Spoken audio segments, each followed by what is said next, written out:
Christianity is about to change.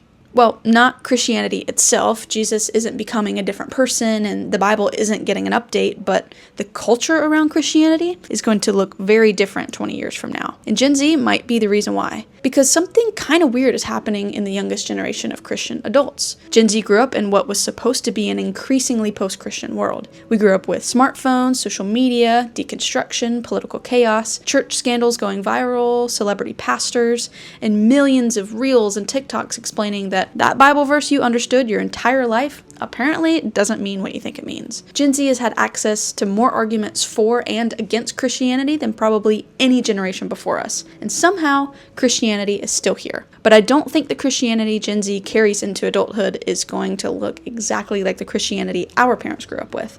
In fact, I think we're already starting to see the beginning of something very different. For a long time in America, being Christian was kind of the default. Someone could say they were a Christian without Christianity affecting their lives very much. Maybe they went to church occasionally, maybe their family went at Christmas, maybe they had a Bible somewhere in their house. They believed in God, so they were a Christian, but that's getting a lot harder to do because being Christian isn't culturally automatic for Gen Z. A lot of our friends aren't Christians. Some of them have never even been to church, and others grew up Christian and left. Christianity isn't necessarily the socially advantageous option anymore, and weirdly, that might actually be a good thing for Christianity. Because when following Jesus stops being something you do simply because everyone around you does it, the people who stay have to actually decide whether they believe it or not. Cultural Christianity gets weaker, but committed Christianity can get stronger. Instead of, I'm a Christian because that's how I grew up, you get, I'm a Christian because I actually believe this is true. And those are two very different things. Also, Gen Z is obsessed with authenticity. There's one thing that we can smell from miles and miles away, and that is marketing. We grew up surrounded by it. Ads pretending to not be ads, influencers pretending they're obsessed with this product that they've had for a few minutes, brands trying to use slang years after everyone stopped saying it, and churches aren't immune to that.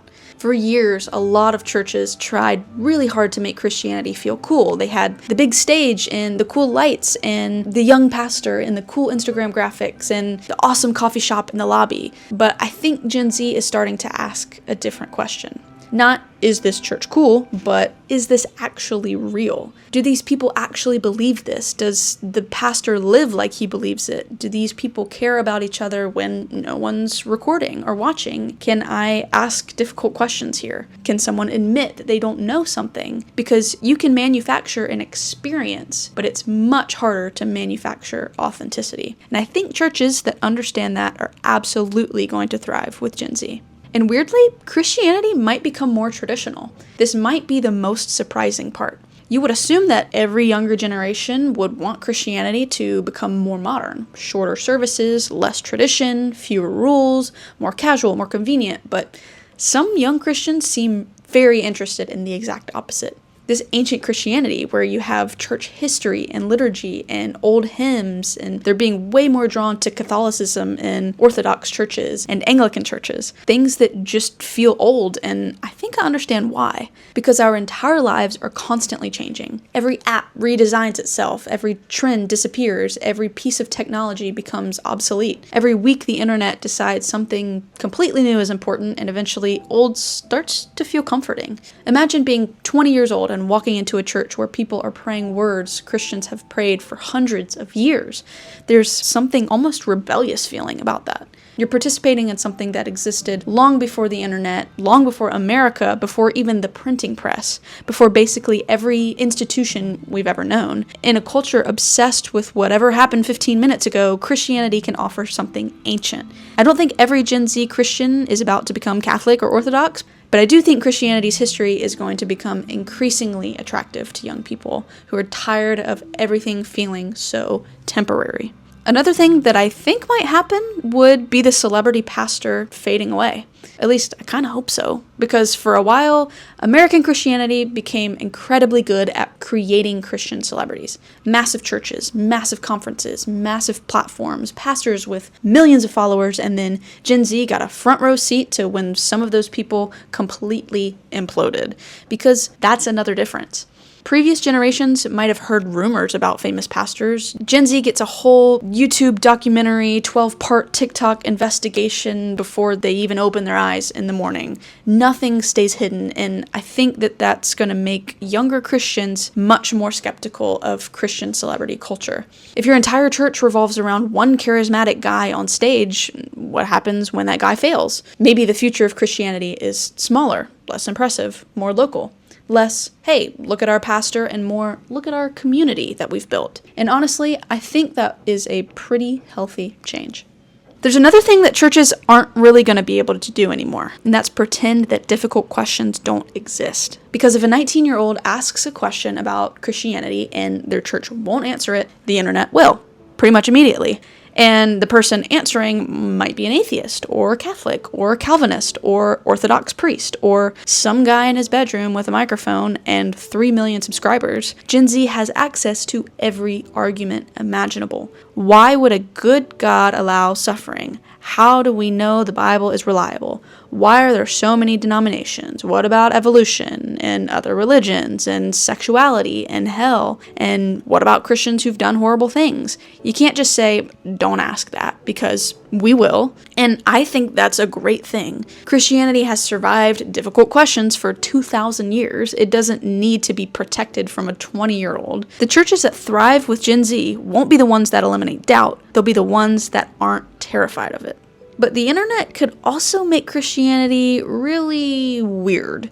Here's where I'm slightly concerned, because the same internet giving Gen Z access to thousands of years of Christian theology is also giving us Christian TikTok. And Christian TikTok is an experience. One video says, God told you you're about to enter this new season. The next says, the world is ending on this specific date. Then somebody explains why your favorite brand is demonic, and suddenly your algorithm has you wondering if you're actually saved. The algorithm rewards certainty and controversy and fear.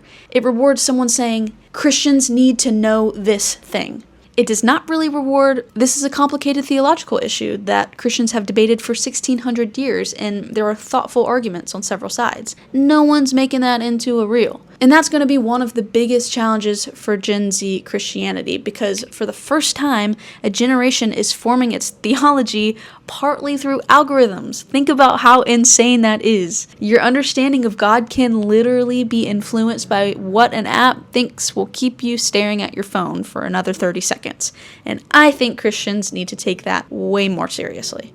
Gen Z might also be beginning to care way less about denominations. If you ask your grandparents what denomination they are, there's a very high chance they have an immediate answer. They're Baptist, Methodist, Presbyterian, Lutheran, but if you ask a random 21-year-old Christian, they probably have no idea. But I will say, some Gen Z Christians are becoming very interested in denominational differences. But I think a lot of young Christians care way less about the label on the building than previous generations did. They'll listen to a Baptist pastor, and then an Orthodox podcast, and then a Catholic YouTuber, and then listen to worship from a Pentecostal church, all in the same day, and that creates some theological chaos.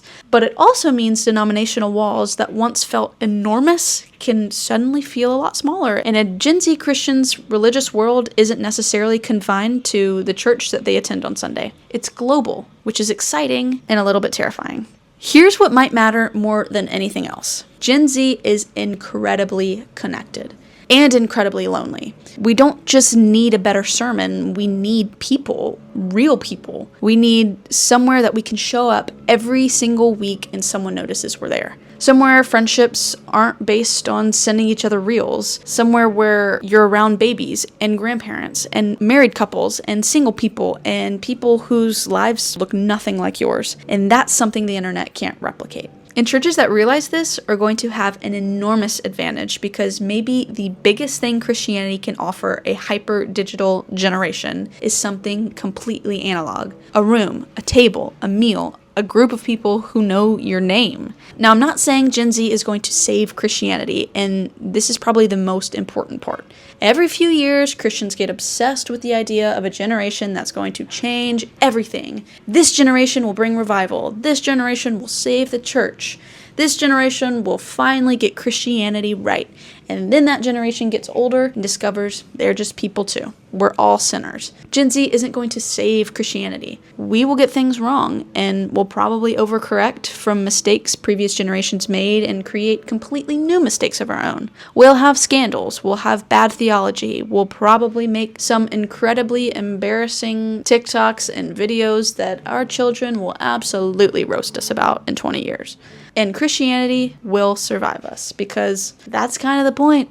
Christianity has already survived empires, wars, plagues, persecution, corrupt leaders, revolutions, the printing press, radio, TV, the internet, and everything under the sun. Gen Z isn't Christianity's savior. Jesus already has that job. But we will change it. Not the gospel, not who Jesus is, and not the foundations of the faith, but the culture around it, absolutely. I think the Christianity Gen Z passes down will probably be less culturally automatic, more intentional, more skeptical of institutions, and more comfortable asking difficult questions, and way more influenced by the internet.